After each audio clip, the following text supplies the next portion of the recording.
good one too. Yeah, I wanted to ask a follow-up question to the funders talking to each other. So they're talking to each other about that they funded this organization, and say that you've screwed up the whole grant reporting process. Because you're under different management at the time, everything's completely changed now. You pulled up your socks. How do you blatantly communicate this with the funder? Do you say, well, yeah, we were totally wrong then, but we're on track now, or do you just not say anything but just try to demonstrate it more? Like, I know you have to demonstrate it, but like, does it help to blatantly communicate that?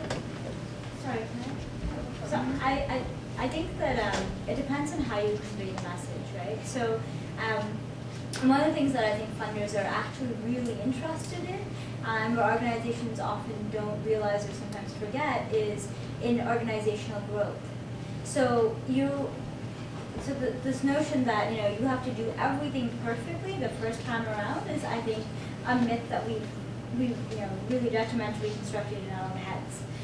So I think that if you were to present it to the funder as part of a conversation around transitioning and growing and learning, then it's a different spin than, oops, we effed up and you and we're just going to do better from now on, right? I mean, the reality of it is that once a grant comes in, you do need time to understand it, to adjust to it, to hire people for it. Like, all of those pieces require time.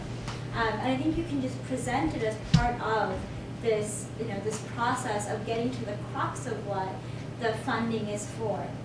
And I think, you can play that into the story of your organization, right, as part of organizational development and growth.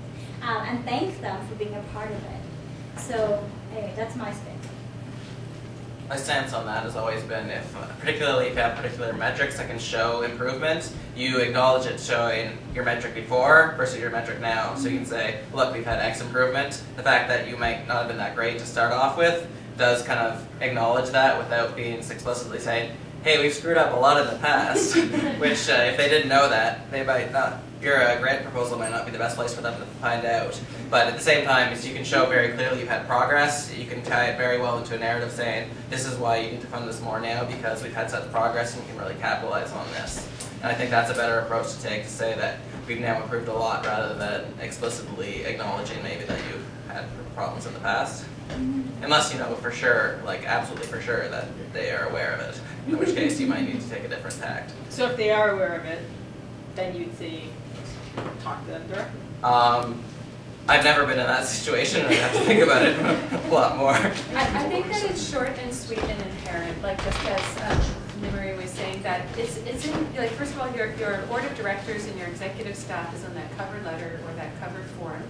And in one sweet sentence, you say, in the past couple of years, our organization has changed, grown, taken on some new steps, and that's just perfectly inherent. And the people that understand the capacity of nonprofits more than anybody else are grantors.